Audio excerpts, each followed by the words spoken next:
Hello hi అండి, అందరికీ నమస్తే. Welcome back to Samhita's creation. ఈరోజు ఈ వీడియోలో చూపించే రెసిపీ ఏంటంటే కరివేపాకుతో కారపొడి అండి. కరివేపాకు కారపొడి ఎలా చేయాలనేది ఈ వీడియోలో చూద్దాము.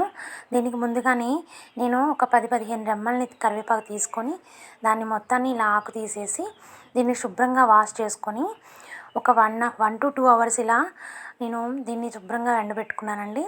ఆకు మీద తడిపోయి తేమ పోయేంత వరకు ఎండబెట్టుకున్న తర్వాతకి దీన్ని ఇలా మనం స్టవ్ ఆన్ చేసుకొని కళాయి పెట్టేసి దాంట్లో మనం ఇలా దీన్ని కొంచెం ఆయిల్ వేసి దీన్ని ఫ్రై చేసుకోవాలండి. ఇది మనం ఇలా పట్టుకుంటే నలిగిపోయేంత వస్తే సరిపోతుంది. ఇప్పుడు దీనికి సరిపడా ఎండుమిర్చి, ఒక పిరికెడు ఎండుమిర్చి, అలాగే ఒక 15 వెల్లుల్లి రెబ్బలు, అలాగే ధనియాలు, జీలకర్ర ఈ మొత్తాన్ని కూడాను వేయించి ఇలా పక్కన పెట్టుకున్నానండి. ఇవి కొంచెం మంట తక్కువ ఉంటాయి కాబట్టి కాయలు నేను ఒక 15-20 ఎండుమిర్చి వేసానండి. మీకు మంట ఎక్కువ ఉంటే ఒక 10 సరిపోతాయి.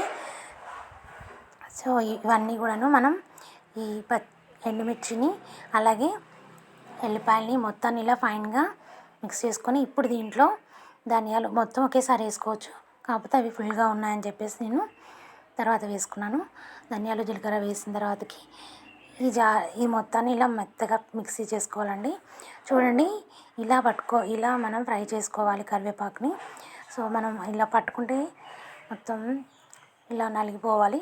సో ఇలా ఫ్రై చేసుకున్న కరివేపాకుని మొత్తాన్ని మనం మెత్తగా మిక్సీ చేసుకోవాలి. ఈ కరివేపాకు హెల్త్కి చాలా మంచిదండి. సైట్ ప్రాబ్లం ఉన్న వాళ్ళకి కానీ, అలాగే ఐస్కి చాలా మంచిది. అలాగే కూడాను హెయిర్ బ్లాక్ అవ్వాలన్న వాళ్ళకి కూడాను చాలా మంచిది. సో ఈ మొత్తాన్ని మనం ముందుగానే పట్టుకున్న ఈ మిర్చి కారాన్ని, అలాగే దీంట్లో నేను కొన్ని పల్లీలు వేసుకున్నాను టేస్ట్ కోసం. ఈ పల్లీలు వేసుకుంటే ఇంకా చాలా బాగుంటుంది. కొన్నే వేసాను, ఎక్కువ వేయలేదు.